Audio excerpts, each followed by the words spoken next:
So I've checked out many air conduction and bone conduction headphones over the years, and today I'm finally checking out from one of my favorite company, Soundpeats.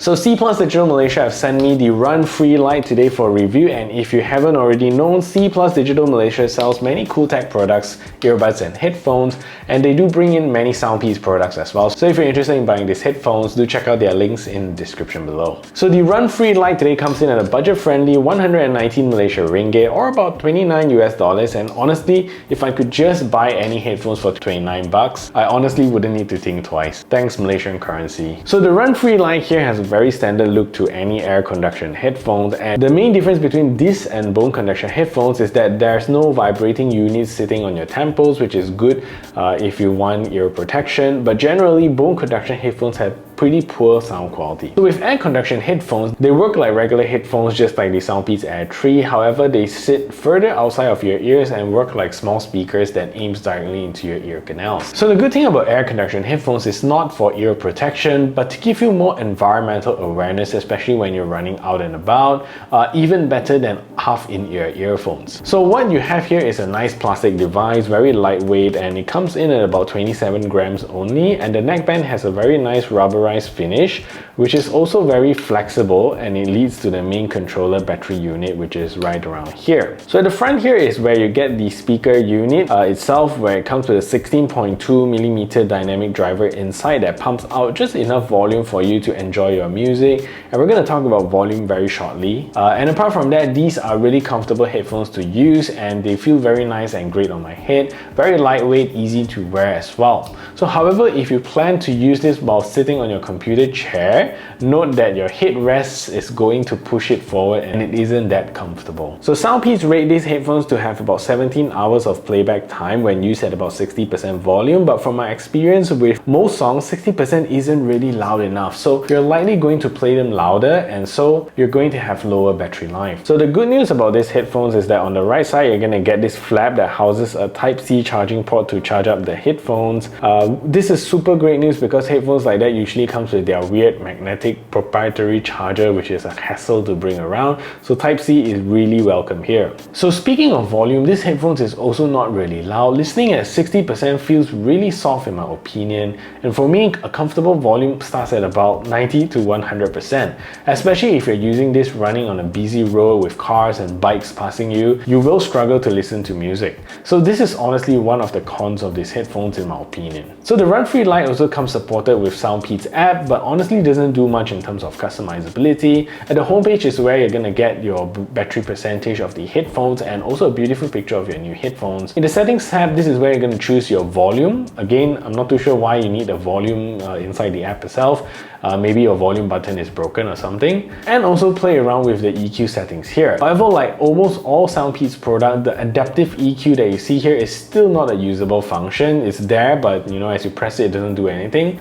With the EQ settings, you can choose between 9 different EQ settings that is built in, and if you fancy playing around with your own EQ, there's a 10-band EQ for you to play around with. So below that, you're also going to be able to toggle your gaming mode turn on or off, and that's pretty much all the features you get in the Soundpeats app. So feature here is basic and nothing too much. Considering that this is a 30 US dollars headphones, you're not going to get something too fancy here. You're going to get Bluetooth 5.3 chipset that supports the SBC codec only, but honestly, you're not really going to require any fancy codec since quality monitoring is not what you're doing with these headphones. You're also going to get an IPX4 water resistant rating, and for a sports oriented headphones, this is not too high of a rating, and I'm honestly expecting something along the lines of IPX7 or 8. But either way, IPX4 should give you pretty good sweat and splash resistance, just don't use them under heavy downpour. So apart from that, you're also going to get one more cool feature, which is a 2-device multi-point connectivity, so you can connect this with your computer and your phone at the same time. Pretty cool for budget headphones like this. Like most bone conduction or air conduction headphones, what I like to see is an MP3 feature so I can bring this out without having to bring my phone. Unfortunately, there isn't any feature like this on this headphone. So sound quality with these headphones is okay. They're not in-ear level sound quality and certainly not high-res quality, but it gives you sufficiently good quality for what you need for your runs. So these headphones have very basic sound signature, and the EQ does change its signature quite a bit, so you can test them out, play around with it. But I'm going to review this from the Soundpeats Classic perspective, right? So first of all, the bass here is not too strong, but for such a large driver, you expect them to have heavy thumping bass, right? In fact, they are, and they hum quite a bit. The caveat is that, you know, you gotta press it into your ears to hear it. Once you let go, just like half in your earbuds, they just get leaked away quite a little bit. So overall, nothing too fancy in the bass department. So vocals is nice with these headphones, and I think it's like the dominant signature with these headphones. It's not super pristine quality vocals, but not too bad. Finally, highs is the weakest link in this sound quality department because although it gets about 70% bright, but the frequency here is just messy and muffled. Not going to blame it too much since it's just 30 bucks, and Soundpeats have made really great sounding earbuds all these years, so this felt like a little bit underwhelming for me. So this is a test to see if the Soundpeats RunFree Lite is a good headphone for making phone calls. So this is me speaking in a relatively quiet environment, and this is the call quality that you can expect. So what I'm going to do now is to turn on a simulated background noise so you can hear a difference.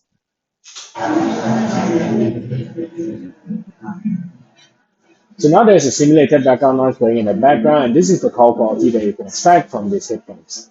So what do you think of the call quality? Let me know in the comment section down below. So with gaming mode turned on, they feel pretty good, and I don't feel that these have crazy good low latency gaming performance. They are pretty good, and that's about it. Anyways, let's take a look at the latency performance of these headphones.